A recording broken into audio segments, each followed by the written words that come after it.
My husband made me donate a kidney to his mother. Said, prove your family.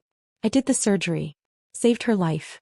3 days later, still in the hospital, he served me divorce papers. His mother smiled from her bed. Thanks for the kidney. His girlfriend was in the room, wearing an engagement ring. 6 months later, they needed something else. Another organ. They called me desperate. I was still recovering from surgery when my husband handed me divorce papers. 3 days. That's how long he waited after I gave his mother my kidney. 3 days before he walked into my hospital room with his pregnant girlfriend and a lawyer carrying a briefcase full of documents that would erase me from his life. I couldn't sit up without help. The catheter was still in. The incision across my left side burned with every breath. And Ryan stood at the foot of my bed, wouldn't even look at me, while this blonde woman in designer yoga pants touched her swollen belly and smiled. These are for dissolution of marriage, Mrs. Bennett. The lawyer's voice was professional, almost bored. Like he did this every day. Like I wasn't lying there with half my insides missing, given to save a woman who just sent me a text message that said, "Thanks for the kidney. You were always temporary." I looked at Ryan. My husband of 7 years. The man I just sacrificed a piece of myself for. Why? He finally met my eyes. Mom needed you. Now she doesn't. That's when I understood. I wasn't family. I was spare parts. And they'd just gotten what they came for. But I should back up. Explain how I ended up here. How a high school art teacher from Grand Rapids, Michigan became an organ donor for a woman who saw her as disposable. My name is Maya Parker. Or was Maya Bennett back then. I was 32 years old, teaching art at Riverside High School, running a small after-school pottery program I funded with my own paycheck because the district budget never stretched far enough. I loved my students. Loved watching them discover they could create something beautiful with their own hands. It was the best part of my day. At home I managed everything. The bills. The mortgage. The retirement contributions. The grocery shopping. Every financial decision. Ryan always said he was better at sales than spreadsheets. He was a real estate agent, charming and ambitious, always chasing the next big commission. He'd come home late smelling like expensive client dinners and tell me about deals that were almost closed, or right around the corner. I handled the rest. That was our arrangement. It seemed fair at the time. Our marriage wasn't perfect. Ryan was distant sometimes. He worked late often. But I told myself that was normal. That's what marriage looked like after 7 years. The passion fades, the routine sets in, you build a life together. Right? I'd been noticing things though. Small things. Our savings account had been shrinking for months. 10,000 became 8, then 6, then 4. Every time I logged in to pay the mortgage or transfer money, the balance was lower. When I asked Ryan about it, he'd wave me off with that easy smile he used on clients. Market fluctuations, babe. My commission structure changed this quarter. It'll bounce back. I wanted to believe him. I needed to believe him. Because if I didn't, what did that say about me? About the 7 years I'd invested in this marriage? Then Gloria called. Late February, a Thursday night. Ryan was in his home office with the door closed. Something he did more and more. And I was grading student assignments at the kitchen table when his phone lit up on the counter. I saw her name on the screen. I almost didn't answer. Something told me to pick up. Why, Her voice sounded thin. Fragile. Is Ryan there? He's working. Is everything okay? There was a pause. A breath. Then, my kidneys are failing. Both of them. The doctors say I need a transplant. The room tilted. Gloria was only 63. She'd always seemed healthy, active. The kind of woman who posted about hot yoga classes and green smoothies on Facebook. Oh my God. Gloria, I'm so sorry. What can we do? They're testing the family. Ryan, Donald, Michelle. We'll know soon. Ryan came out of his office 20 minutes later. I told him about the call. He nodded slowly, his face blank. Yeah. She texted me earlier. Why didn't you tell me? I needed to process it first. The next week was a blur of medical appointments and family phone calls.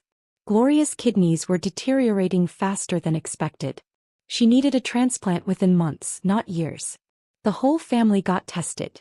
Ryan, his father Donald, his younger sister Michelle, even Michelle's husband Greg. None of them were matches. Then Ryan came home on a Tuesday evening and sat down across from me at the kitchen table. His expression was careful. Controlled. They tested you too. From that blood panel you did last year for the life insurance policy. My stomach dropped. And your match. The only one. The weight of those words settled over me slowly. Heavy. Suffocating. Me. The doctors say you're near perfect. Better than anyone in the family. He reached across the table and took my hand. His palm was cold. I know it's a lot to ask. It was everything. But what was I supposed to say? Let my mother-in-law die because I was scared? The pressure started the next day. Gloria called every morning, her voice weak and trembling. Maya, sweetheart, I don't want to pressure you, but the doctors say time is critical. Donald showed up at our house with pamphlets about kidney donation. Statistics about survival rates. Glossy brochures showing smiling donors and grateful recipients. Michelle sent long text messages about family and sacrifice and how much Gloria had done for Ryan over the years. How she'd worked 2 jobs to put him through college. How she'd given him everything. I wanted to help. Of course I did. But something felt wrong. Our insurance had gaps I didn't know about. High deductibles. Out-of-network specialists. Copays that could run into tens of thousands. When I mentioned it to Ryan, his jaw tightened. Mom raised me. She worked herself to the bone for me. She gave me everything. His voice had an edge I rarely heard. Are you really going to let money stop you from saving her life? The guilt worked. I scheduled the surgery for 3 weeks out. My principal, Dr. Helen Crawford, called me into her office the day I submitted my medical leave paperwork. She was in her early 60s, sharp-eyed, with gray hair pulled back in a practical bun. Maya, are you sure about this? I nodded automatically. Yes. Of course. Helen studied me for a long moment. Her expression was hard to read. Organ donation is a beautiful thing. But it's also serious. Permanent. Life-altering. You need to be absolutely certain this is your choice. Not anyone else's. It is, I said, forcing a smile. I'm sure. But I wasn't. That night I found Ryan in his office again, door closed, talking on the phone in a voice too low for me to hear clearly. When I opened the door he hung up immediately. Just a client, he said without looking at me. I noticed he wouldn't meet my eyes. The surgery was scheduled for a Tuesday in March. I woke up at 4:30 in the morning, my hands shaking so badly I couldn't button my shirt. Ryan drove me to the hospital in silence. The roads were empty, the sky still dark. I kept waiting for him to say something. Anything. To reassure me. To thank me. He didn't speak the entire drive. In the pre-op room they wheeled Gloria past my bed. I expected her to stop. To say something. To acknowledge what I was about to do for her. She didn't even look at me. Just stared straight ahead, her jaw set, her eyes flat and distant. A nurse patted my arm. You're very brave. I didn't feel brave. I felt terrified. The anesthesiologist leaned over me with a kind smile. Ready? I wasn't. But I said yes anyway. Because that's what you do for family. You sacrifice. You prove you belong. When I woke up the pain was immediate and overwhelming. My left side felt like it had been torn open and stitched back together with barbed wire. A nurse stood by my bed checking monitors. The surgery went perfectly. Gloria's kidney is functioning beautifully. I tried to feel relieved. I tried to feel proud. Instead I felt hollow. Carved out. Like something essential had been taken and I'd never get it back. Ryan visited that first evening. He stayed 10 minutes. Stood near the door with his hands in his pockets. I need to check on Mom, he said, kissing my forehead without warmth. Then he was gone. I lay there alone, staring at the ceiling tiles. Counting them to distract myself from the pain. 43 tiles. Fluorescent lights humming overhead. The antiseptic smell of the hospital. The beep of machines monitoring my vital signs. I had never felt more alone in my entire life. On day 2 Ryan didn't visit at all. A nurse mentioned he'd been with Gloria most of the day. Your mother-in-law is doing remarkably well, she said with a smile. You gave her a wonderful gift. I tried to smile back. My face felt frozen. On day 3 the nurse came in to check my vitals. Your husband is here. For a moment I felt something like hope. Maybe he was finally here to take me home. To tell me it was over. To thank me properly. Then Ryan walked in. And he wasn't alone. There was a woman with him. Blonde, athletic, wearing those expensive yoga pants and a diamond bracelet that caught the fluorescent light. And a man in a tailored suit carrying a leather briefcase. Ryan didn't sit down. Didn't come close to the bed. Just stood at the foot like I was a stranger. Maya, this is Cassie. And my attorney, Mr. Hoffman. My brain couldn't process the words. I looked at the woman. At the lawyer. Back at Ryan. What? Mr. Hoffman opened his briefcase with practiced efficiency. Professional. Detached. Mrs. Bennett, your husband is filing for dissolution of marriage. He placed a stack of papers on the table beside my bed. These are the documents. The words didn't connect. Dissolution. Marriage. Papers. I looked at Ryan, waiting for him to laugh. To say it was a mistake. To do something human. He wouldn't meet my eyes. Cassie shifted uncomfortably. Her hand moved to rest on her stomach. That's when I saw it clearly. The swell of her belly under her fitted top. 7 months pregnant, maybe more. 7 months. The affair didn't start after Gloria got sick. It started before. Long before. The nurse's phone buzzed on her cart. He glanced at the screen, then at me. Her expression shifted to something I'll never forget. Pity. Pure, devastating pity. Mrs. Bennett, you have a message. From Gloria Bennett. My hands were shaking too badly to hold the phone. The nurse read it aloud, her voice getting quieter with each word. Thanks for the kidney. Ryan will finally get his inheritance now. You were always temporary. The room spun. The machines beeped steadily. Somewhere down the hall someone laughed. I looked at Ryan. Cassie. At the lawyer with his briefcase full of papers designed to erase 7 years of my life. Why? My voice came out broken. Small. Ryan finally met my eyes. His expression was cold. Mom needed you. Now she doesn't. And that's when I understood. I had never been family. I had been a resource. An asset. Spare parts to be harvested and discarded. They had used me. And now they were throwing me away. My sister Tanya picked me up from the hospital 4 days later. Ryan was already gone. Moved out of our house. Into a downtown condo with Cassie, according to a terse text message he sent at 11 o'clock the night before. No apology. No explanation. Just an address where I could send any of his remaining belongings. Tanya helped me into the passenger seat of her 10-year-old Honda Civic. Every movement sent pain radiating from the incision. I'd refused the wheelchair the nurse offered, too proud or too stubborn or too broken to accept I couldn't even walk to a car on my own. The drive to Kentwood took 20 minutes. I cried the entire way. Not loud, dramatic crying. Just silent tears running down my face while I stared out the window at a world that looked exactly the same as it had a week ago. Trees budding with early spring growth. People walking dogs. Kids riding bikes. Everything normal. Everything unchanged. Except me. I was completely different. You can stay as long as you need, Tanya said quietly. She kept her eyes on the road. Gave me space to fall apart without commentary. Tanya's apartment was small. 2 bedrooms, 1 bathroom shared with her 2 teenagers. Bryce was 15, tall and quiet, always wearing headphones. Simone was 17, sharp-eyed and protective like her mother. They'd converted the living room into a makeshift recovery space for me.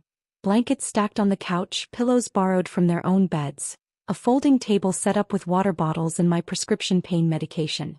We're good at making room, Tanya said, helping me onto the couch. We've done it before.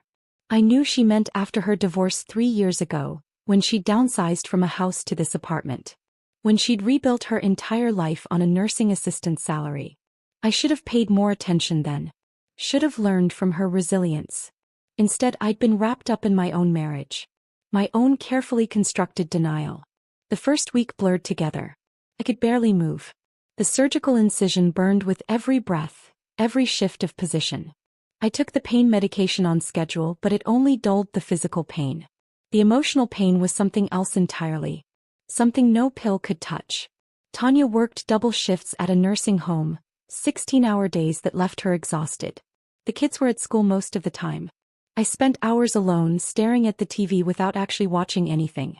My mind kept replaying that hospital room scene. Ryan's cold voice. Cassie's pregnant belly. The lawyer's indifferent tone. Gloria's text message. You were always temporary. The words looped in my head like a song I couldn't stop hearing. Over and over. A nightmare I couldn't wake up from. Simone came home from school one afternoon and found me crying on the couch. She didn't say anything. Just sat down next to me and held my hand until I stopped. 2 weeks after moving in, I forced myself to open my laptop. I needed to face reality. Check the bank accounts. Pay bills. Figure out what was left of my life. What I found was devastation. Our joint checking account had $143 in it. Our savings account showed a balance of 0. Completely drained. Then I saw the credit cards. 3 of them in my name. Cards I didn't remember opening. All maxed out. I clicked through the statements with shaking hands. Charges I didn't recognize. Purchases I'd never made. Cash advances taken out months ago. Total debt, $47,000. I felt like I couldn't breathe. Then I found the second mortgage. Someone had borrowed $95,000 against the equity in our house. The loan documents were scanned and saved in our shared cloud storage. I opened them. Stared at the signature page. The signature looked like mine. The loops of them and P were close enough. But I'd never signed this document. Never even seen it before. Ryan had forged my signature. The medical bills started arriving that same week. Thick envelopes with hospital logos. Gloria's surgery. Post-op care. Medications. Physical therapy sessions. Insurance had covered some of it, but the gaps Ryan had promised to handle were now my responsibility. Total medical debt, $33,000. I made $48,000 a year as a teacher. After taxes, I took home about $3,200 a month. Before the surgery, that had been enough. Barely, but enough. Now it was impossible. The garnishment notices arrived within days. Creditors were coming after me. Collection agencies called Tanya's apartment phone at all hours. I couldn't afford a lawyer. I couldn't afford groceries. I couldn't afford anything. I sat on Tanya's couch at 2 in the morning one night, surrounded by bills and statements and notices, and I finally understood the full scope of what Ryan had done. He didn't just leave me. He systematically destroyed me. 6 weeks after the surgery, I returned to work. I wasn't ready. My body still ached. I'd lost 15 pounds I couldn't afford to lose. Dark circles shadowed my eyes no matter how much sleep I managed to get. But I needed the paycheck desperately. My students noticed immediately. They were quieter around me. Gentler. A few of them asked if I was okay. I smiled and lied and said I was fine. During my planning period, I walked to the small storage room behind the art wing. This was where I used to run my pottery program, an after-school thing I'd started 3 years ago, funded entirely out of my own pocket. The kiln was still there, silent and cold. But the shelves were empty. I'd been renting a small studio space off campus for $400 a month to store supplies and finish student projects. Clay, tools, glazes, wheels. Years of accumulated materials and dozens of pieces students had been so proud of creating. I hadn't been able to pay the rent for 2 months. The landlord had cleared everything out and sold it to cover what I owed. Years of student work. My own pieces. All the tools and materials. Gone. I stood in that empty storage room and felt another layer of grief settle over me. Another thing Ryan had taken. Another piece of my life erased. Later that day, Dr. Helen Crawford called me into her office. I walked there expecting a reprimand. My performance had been terrible. My focus was non-existent. I was barely functional. Instead, Helen closed the door and gestured for me to sit. Her expression was serious but not unkind. I went through something similar 20 years ago. She said it quietly. Matter of fact. Then she handed me a folder. The district has an employee assistance program. Free counseling. Legal consultations. Financial planning resources. I want you to use it. I took the folder with hands that wouldn't stop shaking. Why are you helping me? Helen's expression softened. Because someone helped me when I needed it. And because you're a good teacher, Maya. Don't let them take that from you too. I started working 3 side jobs just to contribute to Tanya's rent. During the day I taught full-time. At night I graded essays for an online education company. Mindless work that paid $12 an hour. I created social media graphics for small businesses I found on freelance websites. I tutored high school students via Zoom, helping them with college application essays and SAT prep. I slept 4 hours a night if I was lucky. Tanya worried. She'd find me at the kitchen table at midnight, laptop open, eyes burning with exhaustion. "You're going to make yourself sick." "I'm already sick," I said. Came out harsher than I meant. "I'm sorry. I need to help. I need to contribute something." Simone started bringing me tea in the evenings without being asked. Bryce offered to give up his bedroom so I could have privacy and a door that closed. I refused. I was already taking too much from them.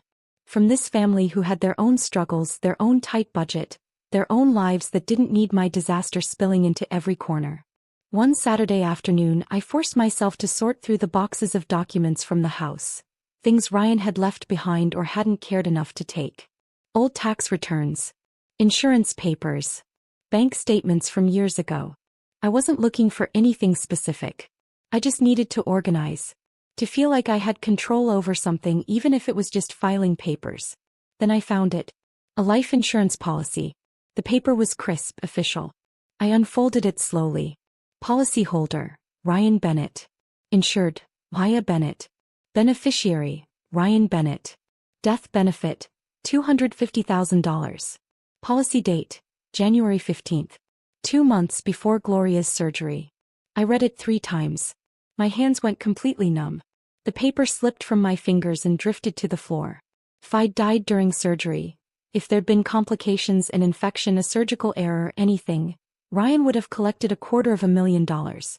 The timeline clicked into place with sickening clarity. He'd taken out the policy before Gloria even called about needing a transplant. Before the family got tested. Before he knew I was a match. He'd been planning this. I wasn't family. I wasn't even a person to him. I was an investment. An asset. A resource to be extracted and discarded, or cashed in if circumstances aligned correctly. I picked up the policy with shaking hands. Took a photo of it with my phone. Then I found the folder Helen had given me and pulled out the legal aid number. My hands were still trembling when I dialed. A woman answered on the 3rd ring. Legal Aid of Western Michigan. "This is Marcus Webb's office." "I need help," I said. My voice sounded strange. Distant. Like it belonged to someone else. "I think my husband committed fraud. And I think he was hoping I'd die." Marcus Webb met me at his office the following Monday morning. His workspace was small, cluttered with case files and legal textbooks, tucked into a converted house that served as the Legal Aid of Western Michigan headquarters. He was in his 50s with graying hair and tired eyes that had seen too many stories like mine. I handed him the life insurance policy. He read it slowly, his expression unchanging. Then he set it down and looked at me. "Tell me everything." So I did. The shrinking savings account. The pressure from Ryan's family. The surgery. The divorce papers in my hospital room. Gloria's text message. The forged signatures on the second mortgage. The maxed-out credit cards I'd never opened. Marcus took notes on a yellow legal pad. His handwriting was terrible, but his questions were precise. He asked about dates, amounts, who was present when decisions were made. When I finished, he was quiet for a long moment. Then he tapped the life insurance policy with his pen. "This is more than divorce, Maya. This is financial exploitation. Possibly fraud. Can you prove it?" "I can try." He pulled out a blank bankruptcy petition form. "We'll file this with a specific request for investigation. The trustee will look into the forged documents, the fraudulent debts. If we can establish a pattern of exploitation, we might be able to get criminal charges filed." I didn't let myself hope. Hope had gotten me into this mess. "What are the chances?" Marcus met my eyes. "Honestly, I don't know.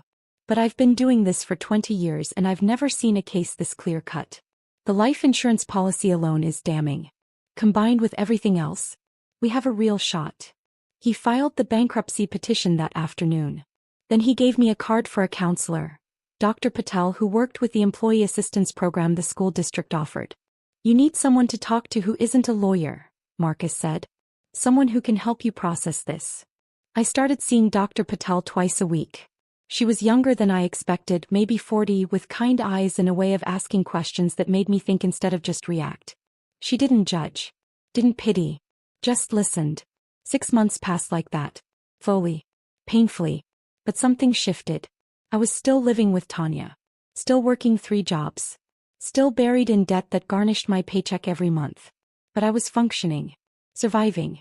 The bankruptcy was moving through the system. Marcus called every few weeks with updates. The trustee was investigating, documents were being subpoenaed, things were progressing. At school, something unexpected happened. My students rallied around me. I don't know who started it, probably Jada Morrison or one of the other seniors. But they organized a fundraiser. A bake sale during lunch periods. An art auction featuring student work. They raised $800. When they presented me with the check, I cried in front of 30 teenagers. "This is for your pottery program, Ms. Parker," Jada said firmly. "You always funded it yourself. Now we're funding it." It wasn't enough to rent the studio space back. But it was enough to buy clay and basic tools. I started teaching pottery again during lunch periods, right there in the storage room behind the art wing. Kids showed up who'd never taken art before. They sat at makeshift tables and shaped clay with their hands and talked about their lives, their families, their struggles, their dreams. I realized I wasn't just teaching. I was healing them and myself. Then on a Tuesday in October the call came. I was in the middle of teaching a sophomore class, demonstrating watercolor techniques, when my phone buzzed in my pocket. I ignored it. School policy. No phones during instruction. It buzzed again. And again. During the passing period I checked. 7 missed calls. 3 voicemails. All from Ryan. My stomach dropped. I hadn't heard from him in 6 months. Not since Marcus had sent a cease and desist letter regarding any further contact outside of official divorce proceedings. I stepped into the hallway away from the rush of students and listened to the first voicemail. Ryan's voice was different. Tight. Panicked. Stripped of the cold confidence he'd had in that hospital room. "Why? Mom's kidney failed. Infection. They say she needs another transplant immediately. Cassie can't donate. Pregnancy complications. You're still the best match. We need to talk. Please call me back." The second message was longer. More desperate. "Maya, I know you're angry, but this is life or death. We can work something out. There's money from Mom's estate. We can settle the debt, help you out, whatever you need. Just call me." The third message was just breathing. Heavy. Ragged. Then a click. I stood in the hallway, students rushing past me to their next classes, and I felt nothing. No sympathy. No anger. No guilt. Just a cold, clear certainty settling into my bones. I wasn't doing this again. I was about to delete the voicemails when Jada Morrison appeared beside me. She had a hall pass in her hand, probably headed to the library. "Miss Parker, you okay?" I forced a smile. "I'm fine." Jada's sharp eyes didn't buy it. "That didn't sound fine." She nodded toward my phone. "Was that about your ex's mom?" I didn't know how much my students knew. I'd never told them directly about the surgery, the divorce, any of it. But high school kids heard everything. They saw everything. "Yeah. She needs another kidney." Jada was quiet for a moment. Then she said something that stopped me cold. "My aunt donated a kidney to her sister 5 years ago.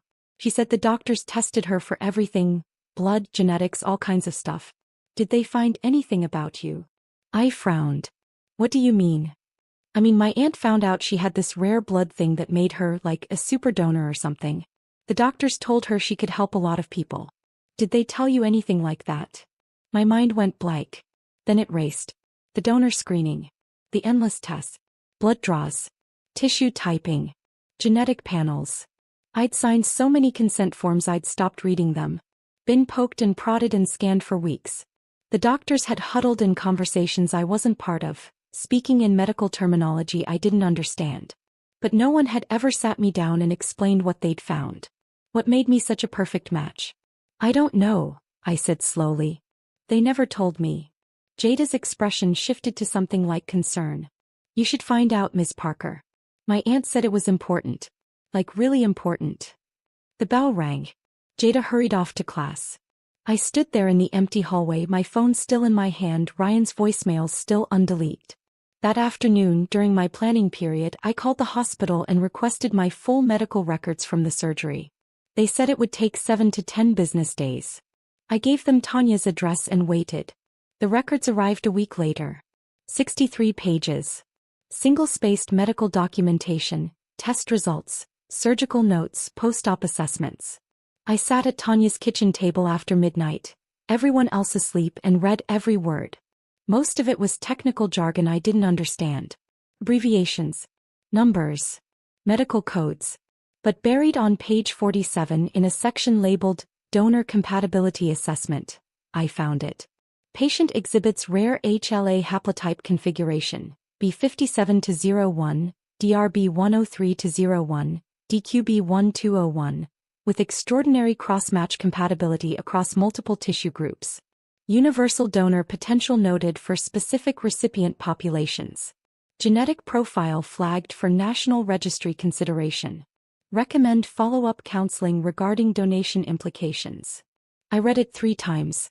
Then I grabbed my laptop and started Googling every term. HLA haplotype. Cross-match compatibility. Universal donor potential. What I learned made my hands shake. I wasn't just a match for Gloria. I was a potential match for dozens, maybe hundreds of people with specific rare tissue types. My genetic makeup was medically valuable.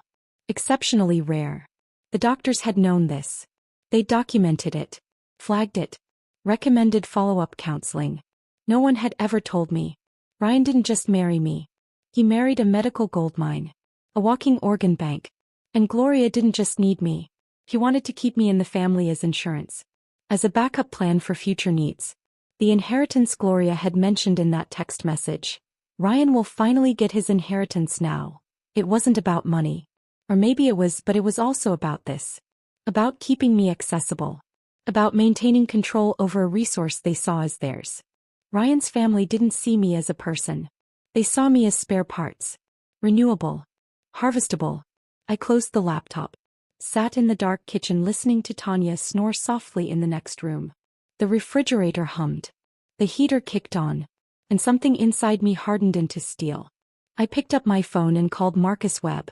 He answered on the second ring, his voice groggy. Maya? It's 1 a.m. I need to show you something, I said.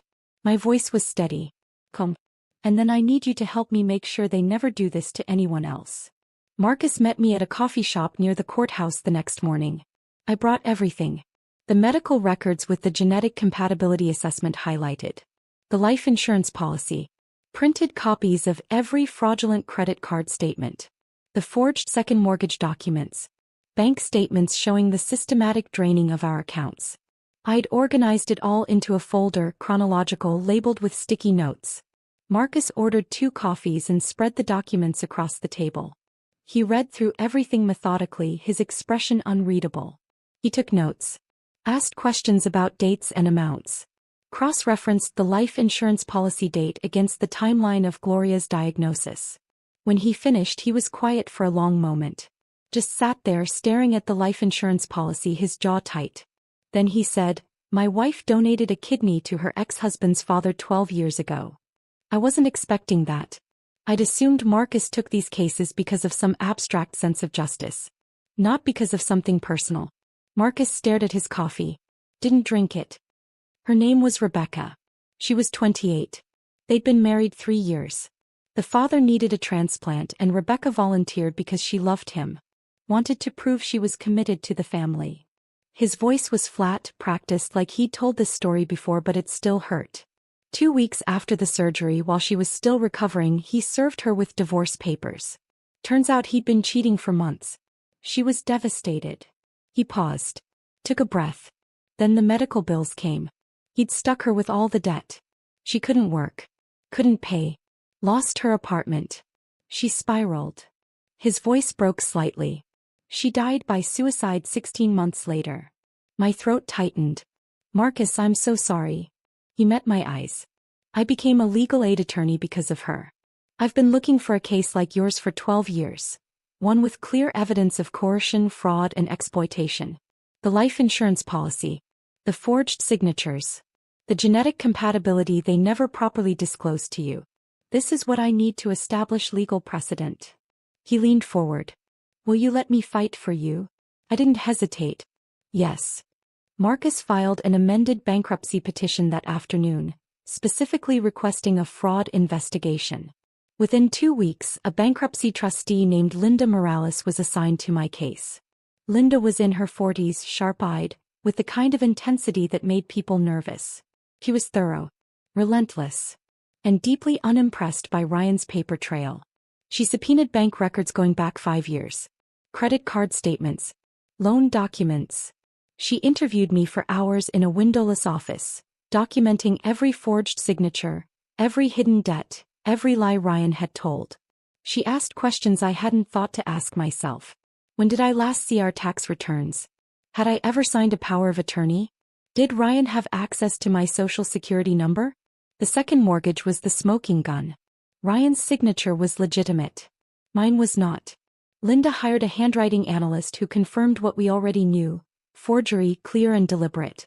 Linda forwarded the findings to the Michigan Attorney General's office. A criminal investigation was opened. Meanwhile, I filed a formal complaint with the hospital's ethics board. Marcus helped me draft it, carefully worded, backed by documentation. I submitted the life insurance policy as evidence that I was not a voluntary donor operating in good faith. I was a target. A resource to be exploited. The hospital's legal team took the complaint seriously. They launched an internal review of the donor screening process, specifically questioning why I was never properly counseled about my rare genetic compatibility and whether there was undue family pressure involved. Ryan started getting subpoenas. So did Gloria. So did Donald, Ryan's father. The walls were closing in. One evening in late November, I received a Facebook message from an account I didn't recognize. The profile picture was blank. The name was just initials. "This is Cassie. We need to talk. Please." My first instinct was to delete it. Block the account. This woman had stood in my hospital room, pregnant with my husband's child, while a lawyer handed me divorce papers. I owed her nothing. But curiosity won. Or maybe it was something else. I need to understand. I messaged back. When and where? We met at Riverside Park the next afternoon. Neutral ground. Public. Safe. Cassie was sitting on a bench near the playground, her pregnancy now in its final weeks. She looked exhausted. Dark circles under her eyes. Hair pulled back in a messy ponytail. She didn't look like the polished woman who'd stood in that hospital room. She looked scared. She didn't waste time with pleasantries. Ryan took out a life insurance policy on me. She handed me a printed document. I unfolded it slowly. Policyholder, Ryan Bennett. Insured, Cassie Brennan. Beneficiary, Ryan Bennett. Death benefit $300,000. Policy date, 1 week after Gloria's surgery. My hands went cold. I found this 2 weeks ago, Cassie said, her voice shaking. I was looking for our health insurance cards and found it in his file cabinet. I confronted him. He said it was just standard financial planning. That all couples do this. She looked at me. But I'm not stupid. I looked at the dates. I looked at the donor testing results he'd printed out and left in his office. I'm not a match for Gloria. My blood type is wrong. But I didn't know that when he started dating me. Her eyes filled with tears. He was going to use me as a backup. If you couldn't donate or if Gloria needed more later, he'd have pushed me into it. And if I died during childbirth or surgery. She didn't finish. Didn't need to. I felt a strange kinship with this woman I should have hated. Why are you telling me this? Cassie pulled a USB drive from her purse. Text messages. Between Ryan and his mother. Planning. Backup strategies. Contingency donors. I found them on his laptop when he was in the shower. Her hands were shaking. I'm terrified of him, Maya. I need to protect my baby. And I need him away from both of us. I took the USB drive. Thank you. Cassie wiped her eyes. I'm sorry. For what happened to you. I didn't know. I swear I didn't know. I believed her. Marcus opened the USB drive that evening in his office. I sat beside him while he clicked through the files. Text messages. Dozens of them. Between Ryan and Gloria. Between Ryan and his father. Some going back 2 years. We need a backup plan if Maya doesn't work out. Cassie's younger. Better health. Could be a good option. Do we tell her about the genetic testing? No.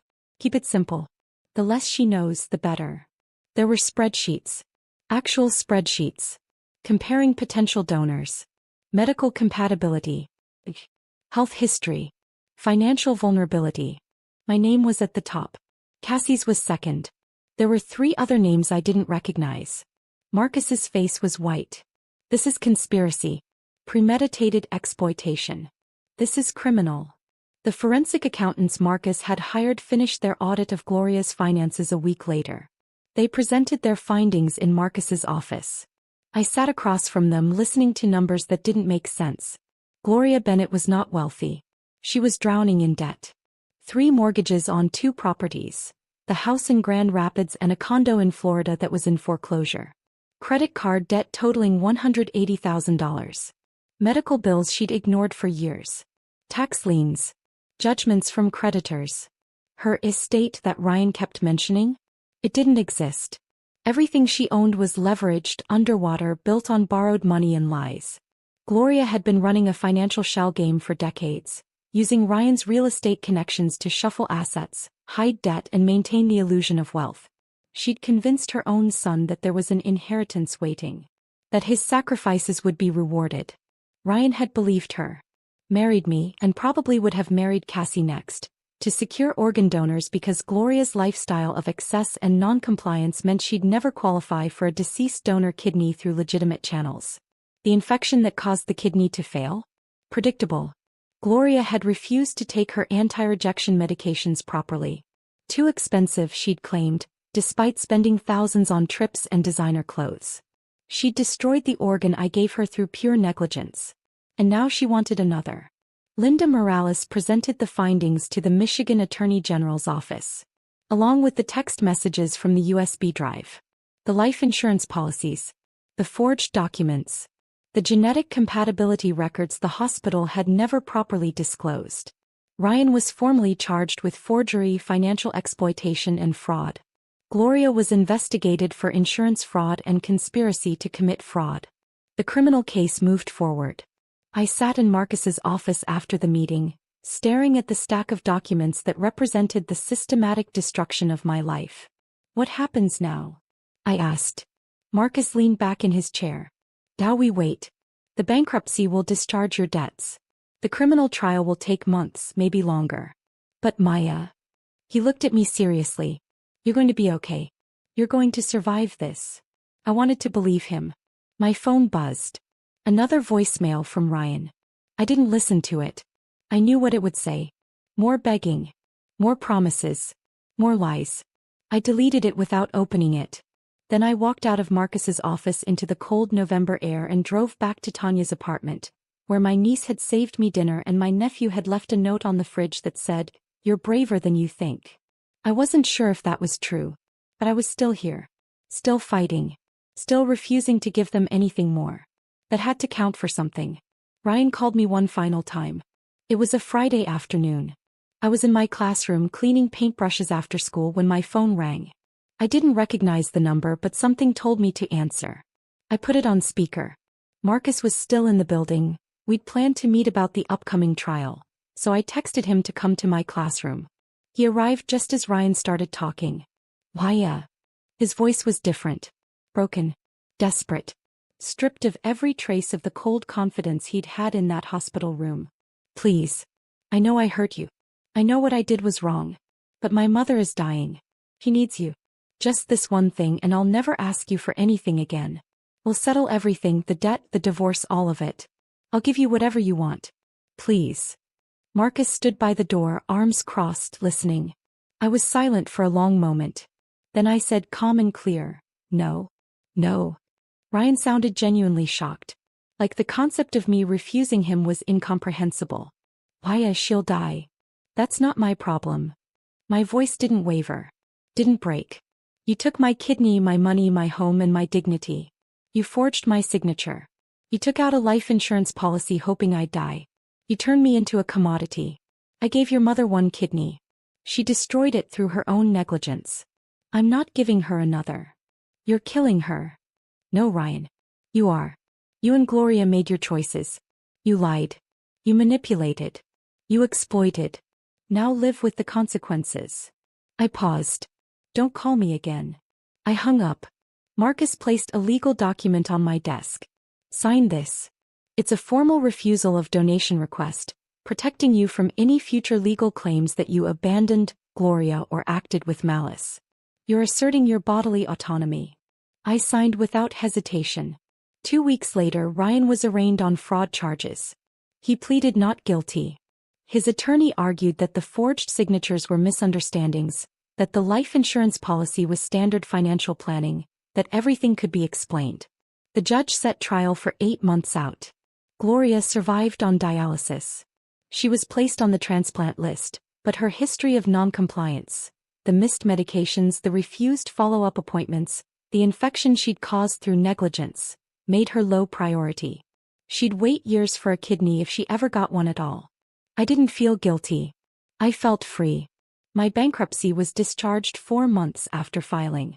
Every fraudulent debt, the credit cards I'd never opened, the second mortgage with my forged signature, the medical bills Ryan had stuck me with, was wiped clean.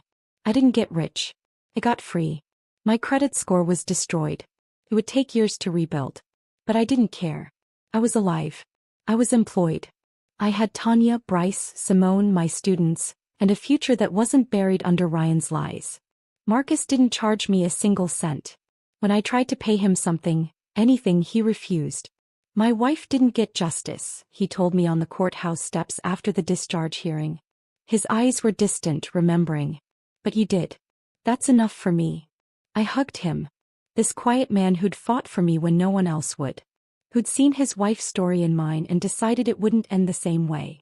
I returned to teaching full-time without the crushing weight of 3 side jobs. I started sleeping 6 hours a night instead of 4. I gained back the weight I'd lost. Color returned to my face. My students noticed. "Miss Parker, you look different," one of them said. "Better." The pottery program grew. 20 students now, meeting during lunch and after school. Dr. Helen Crawford approved a small budget for supplies. Not much, but enough. We worked in the storage room behind the art wing, shaping clay with our hands, creating something beautiful from raw earth. I told them the truth one day when a student asked why I loved pottery so much. You can break something and rebuild it. It won't look the same, but it can still be strong. Maybe stronger than before. They understood what I meant. I started a blog on a Saturday night in March. I called it The Cost of Giving, Financial Literacy for Women Leaving Abuse. The first post was my story. Written plainly. No embellishment. Just facts. I included scanned documents, redacted for privacy but clear in their evidence. The life insurance policy. The forged mortgage. The medical records showing the genetic compatibility no one had explained to me. I wrote about the signs I'd missed. The red flags I'd ignored. The coercion disguised as family loyalty. The systematic financial destruction. I posted it at 11 o'clock on a Saturday night and expected maybe 10 people to read it. By Monday morning, the post had 3,000 views. By the end of the week, 15,000. Women commented, sharing their own stories. Some had donated organs. Some had donated money to partners who betrayed them. Some had donated years of their lives to men who saw them as resources to be exploited and discarded. I kept writing. I posted about protecting yourself financially before marriage. Understanding medical debt. Recognizing financial abuse. The warning signs of coercion. Legal resources for fraud victims. Marcus Webb contributed guest posts about legal protections. Dr. Patel wrote about trauma and recovery. Other women sent me their stories and I shared them with permission. Within 6 months, I had 50,000 followers. News outlets reached out. I was interviewed on a local podcast, then a regional radio show. I wasn't famous, I was just visible enough to help people who needed it. Marcus and I partnered to offer free monthly legal clinics for women navigating financial abuse and divorce. We met in the public library conference room.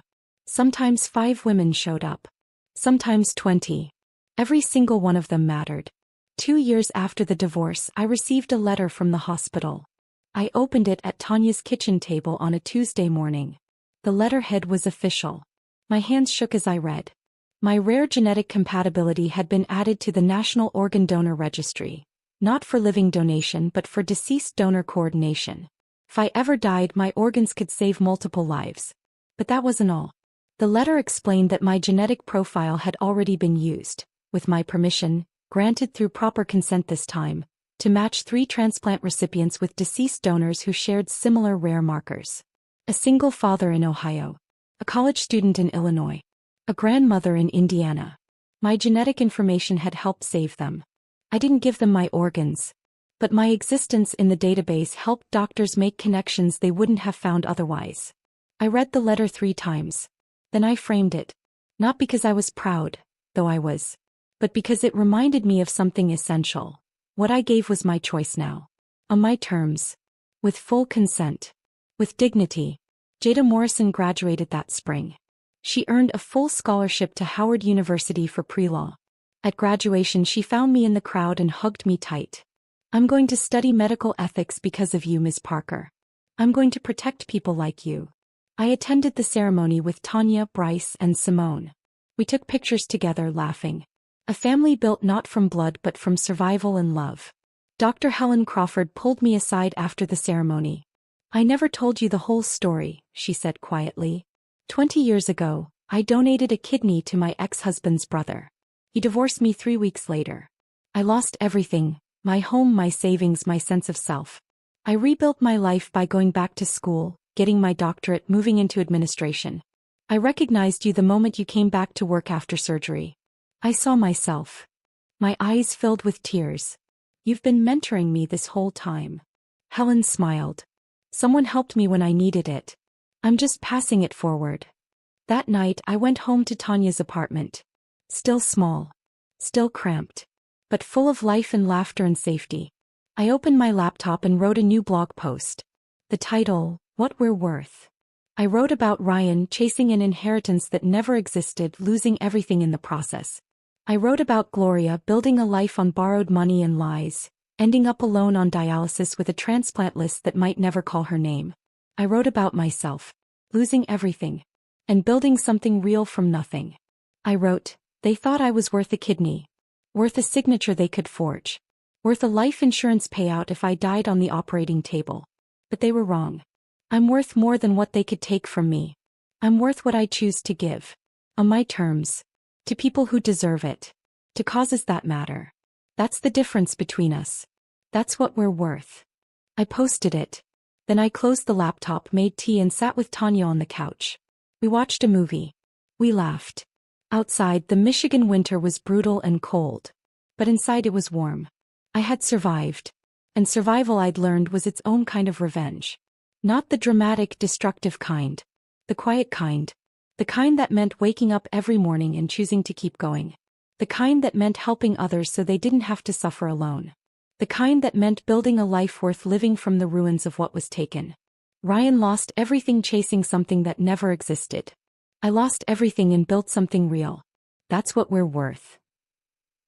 If this story of revenge through survival resonated with you, hit that like button right now. My favorite part was discovering Gloria's fake wealth was all borrowed money and lies. What was your favorite moment? Let me know in the comments below. Don't want to miss more empowering stories like this?